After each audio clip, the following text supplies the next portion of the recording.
I'm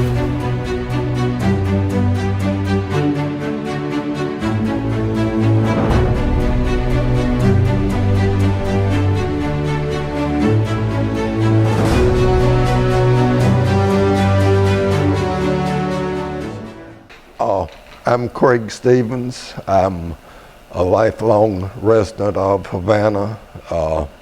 Went to school here, grades 1 through 12.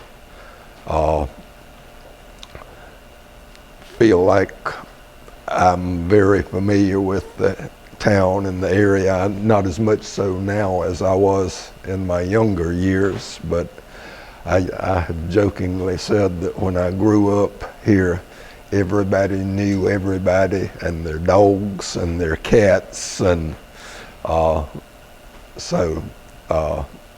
feel like I'm familiar with Havana. My memory starts probably, I was born in 1945, and I can remember from the time I was probably 4 or 5 years old, so I'm thinking probably I can remember from 1950 on. My grandmother started the canning business over in Chairs over in Leon County, and Havana was a agricultural town, lots of farming going on, and I think some of the farmers and some of the business people here in town went to her, and my family on my father's side moved over here in 1934 and started the Cannery. Right. And your grandmother's name was? Eulalie Slappey, Eulalie Johnson Stephens. The brand name that they used was LECO, L-E-K-O, and that stood for Leon County. Someone else had the rights for L-E-C-O, so they couldn't use L-E-C-O, so they used L-E-K-O. And I don't think I mentioned this earlier, but they had owned a cannery over in Crestview, about 150 miles west of here, and they used the brand, the label they used over there was Crestmore. The produce, the vegetables that were to be canned would come in by truck. They would be unloaded, and first thing they would do after they unloaded them was wash them and cleaned them real well. And then they put them on a conveyor belt, and they would come through the conveyor belt, and I remember there was a big round machine that had the cans. They could put the vegetables in the cans and then put them on another conveyor belt and take them over to be washed, to be cooked. And they would put them in great big vats or torts, I think they may have been called, but they would be cooked under steam pressure.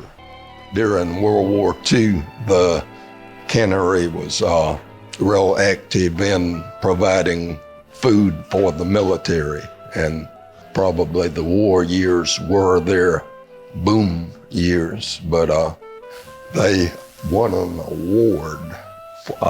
It was called an A award. The governor came over and presented it to my grandmother and father for their things that they did to help out during the war. My father was the first person to ever can boiled peanuts, and I don't know where he got the idea. They had a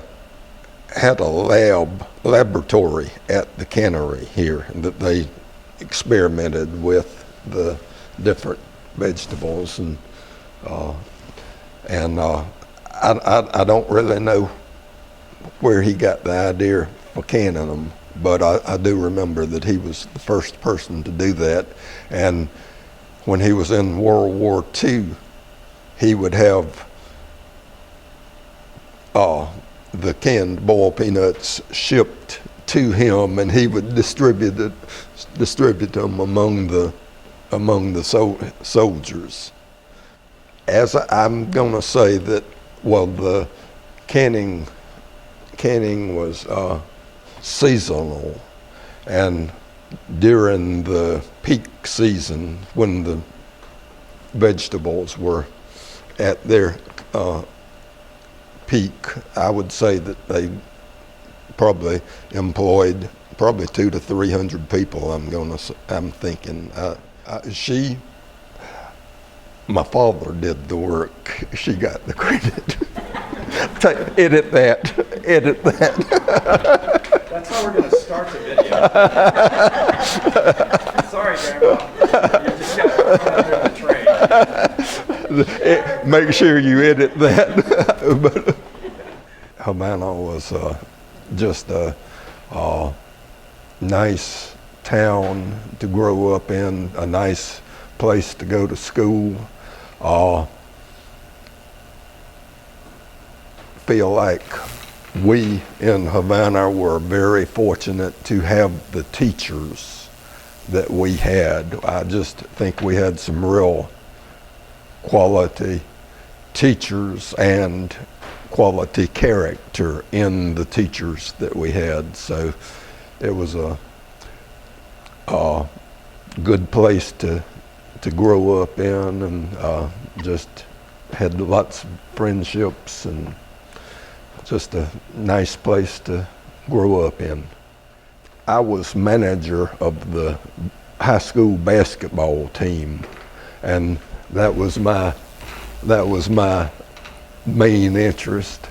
When I got a little older, I had a go-kart, and several of my friends in Havana had go-karts, and we terrorized the town, but we had a good time.